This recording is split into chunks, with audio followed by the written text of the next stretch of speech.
Son las 7 de la mañana con 7 minutos y a esta hora hemos hecho contacto telefónico con la economista Elizabeth Cabezas, asambleísta y presidenta de la Comisión de Enmiendas Constitucionales. Muy buenos días, muchísimas gracias por acompañarnos.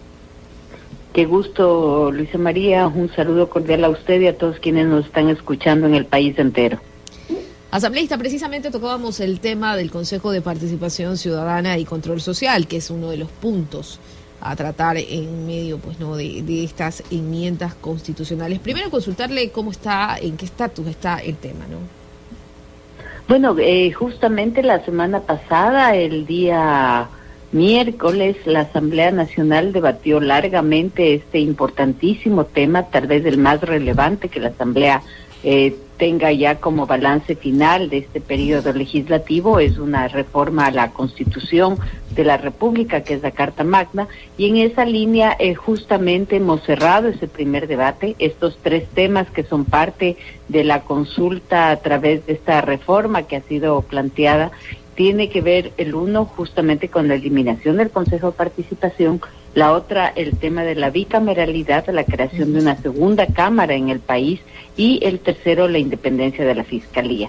Hemos avanzado, yo le diría, en términos bastante óptimos en tiempos, dada la relevancia y la responsabilidad con que este tema debe ser debatido, y estamos dentro de los tiempos y aspiramos poder llegar a la posibilidad de que esto sea una de las consultas que se haga en el proceso electoral del 2021, en febrero del 2021. Así que creo que es importante que el país entienda claramente la relevancia de este debate, la trascendencia del mismo, y conozca con detalles, y por eso en buena hora, y le agradezco este espacio, porque nos permite informar a la ciudadanía de lo que se trata y exactamente en qué corresponde cada uno de estos cambios. Entonces, ¿cómo están esos tiempos? Actualmente, pues ya con este segundo debate al que pasan las reformas constitucionales, ¿cuándo sería? Y de ahí, pues, ¿qué faltaría?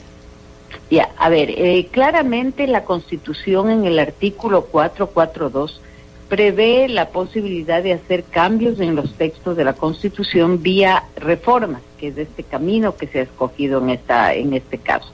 Y habla de que el espacio de debate entre el primero y segundo debate debe ser de mínimo 90 días.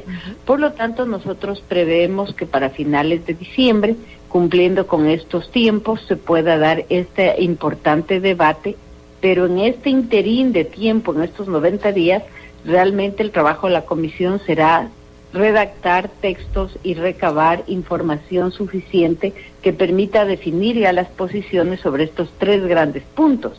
Entonces es un trabajo arduo que nos corresponde, pero sobre todo, yo lo he dicho con claridad, Luisa María, esto no es un tema de personalismos, es un tema de país. Aquí hay que pensar bien que estas soluciones que ahora se están planteando justamente para fortalecer el país, para fortalecer la institucionalidad, sean cambios que duren en el tiempo y no como nos vive pasando en este Ecuador, que cada 10 años o cada cierto periodo hay cambios importantes, porque cada vez que uno se somete a estos cambios ve que no han sido tan buenos como se esperaban. Entonces, ojalá que realmente ahora estos sean cambios importantes y que sumen a la estabilidad democrática del Ecuador.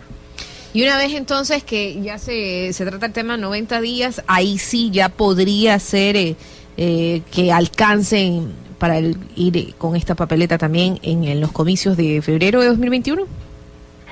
Sí, efectivamente, las reformas constitucionales, como lo dice el artículo 442 de la Constitución, requieren que para entrar en vigencia sean avaladas o negadas por el pueblo ecuatoriano en un referéndum aprobatorio.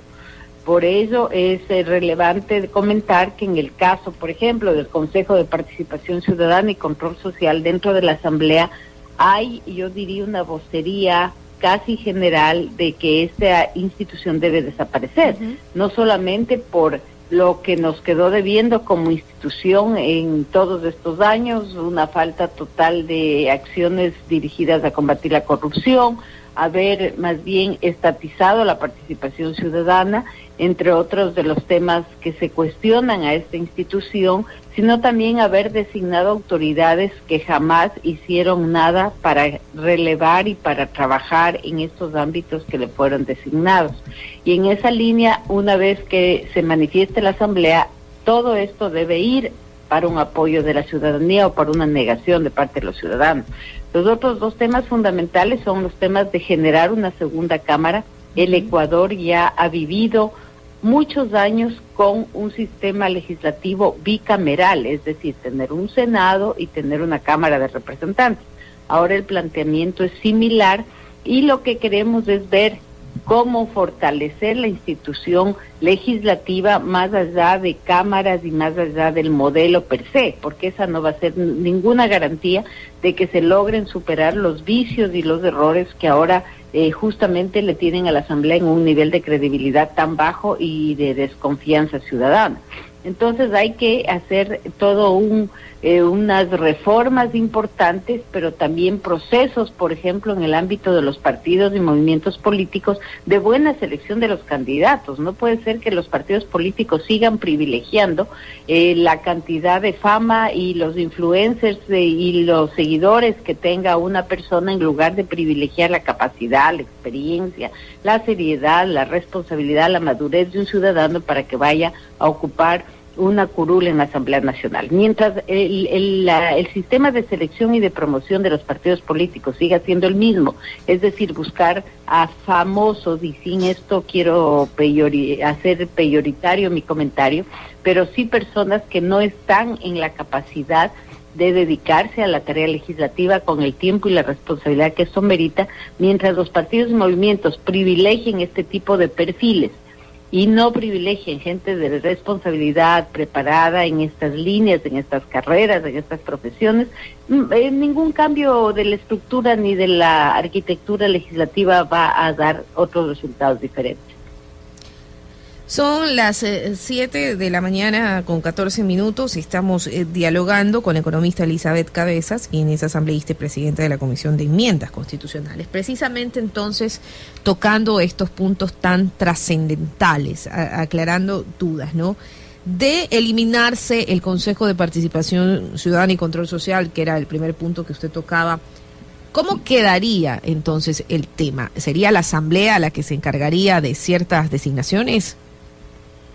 Sí, a ver, en resumen hay tres, yo diría, líneas importantes de acciones que el Consejo de Participación Ciudadana debía realizar. Una es incrementar la participación de los ciudadanos, y en este sentido hay otras leyes y hay otras instituciones del mismo poder, de la misma función de control social y transparencia, prevé que sea la Defensoría, por ejemplo, la que fomente la participación ciudadana. El caso del control de acciones de combate a la corrupción también se puede delegar, porque así lo dice la ley, a la Fiscalía, a la Contraloría General del Estado, es decir, hay otras instituciones que lo pueden hacer.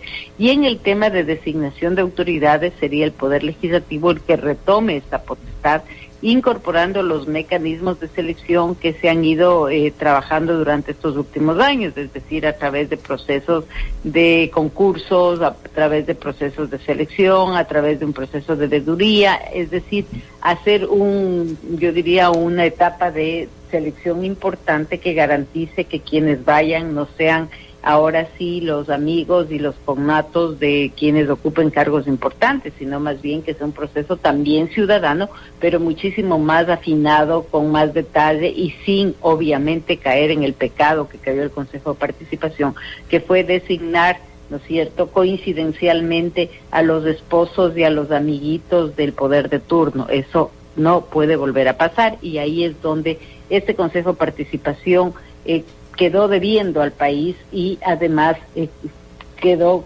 muy cuestionado por sus decisiones y por sus acciones. Y ahora el tema de la bicameralidad, en cambio, ¿por qué sería beneficioso, no? Es lo que quizás se pregunta el ciudadano. Bueno, hay, yo diría, puntos a favor y puntos en contra. En estos largos debates que hemos tenido, inclusive como presidenta de Parlaméricas, en este momento yo promoví un foro internacional en donde se invitó a senadores colombianos y chilenos, países en donde funciona desde hace muchos años este modelo de 2 cámaras, para que ellos nos expliquen y bajo la realidad cotidiana nos compartan sus experiencias y sus puntos de vista.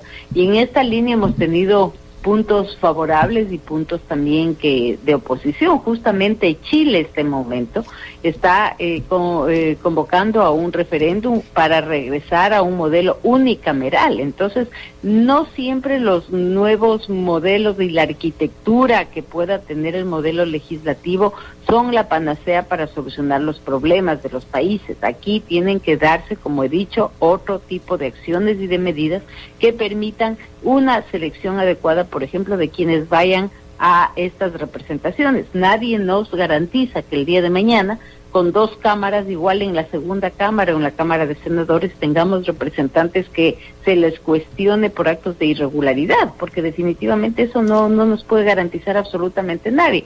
Sin embargo, hay puntos favorables que muchos esgrimen de este modelo, que dice que mejora la calidad legislativa, porque hay una revisión de esta Cámara Alta de todos los procesos legislativos que se aprueben, que hay un mejor manejo de los temas de fiscalización, porque es de esta Cámara la que fiscalizaría y la que realizaría este tipo de acciones. Pero mire, a la larga, y yo insisto, porque esto es importante que sepan los ecuatorianos, ¿no es cierto? Tener 2 cámaras también abona estos conflictos institucionales que aquí en el país son casi generalizados.